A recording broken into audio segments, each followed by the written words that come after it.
mudane macaamiil mashiintan idiin muuqata waxay ka mid tahay mashiinada masaafada fog wax ka sheega isla markaana aadka ugu wanaagsan xagga macaadinta tusaale oo kaleeto precious stones waxa loo yaqaano dhagaxaanta qaaliga ah sida rubigi, emeraldkii, sapphire, diamondkii oo kaleeto ayay ku sheegaysaa adigoo mataqaana masuuta si madax bannaan midba midka doontida u saaranaya tusaale oo kaleeto rubi baa saaranaysa, sapphire saaranaysa, emerald saaranaysa, diamond saaranaysa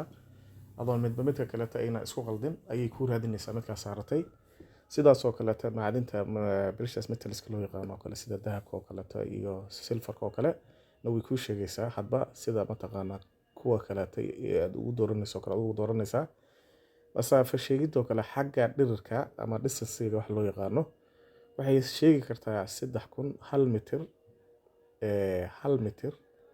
ilaa 3000 mitir ay sheegaysaa waxay kugu jira adoo hadba numberka rabtay saaranaya sidaas oo kale xagga hoosena waxay ku sheegi karaysaa 1 mitir ilaa 100 mitir ay ku sheegi karaysaa hadaba mudane macaamiil mashiintan mashiin aad iyo aad u tayo badan oo macquulsan oo daarto waliba anagoo tijaabinayna ayaa mataqaana keli karaysaa isla page-keena ama mataqaana masuuta barteena aan ku soo bandhigno qalabka macaadinta dhagaxshil mineral tools ama barteena kaleete mataqaana YouTube-ka iyo dhammaan social media oo dhanba aad baa u mahadsantihiin qiimo aad u macquula weeye tayadana waad aragteen anagoo tijaabinayna iyo mataqaana masuuta adeegyadeeda dhan ka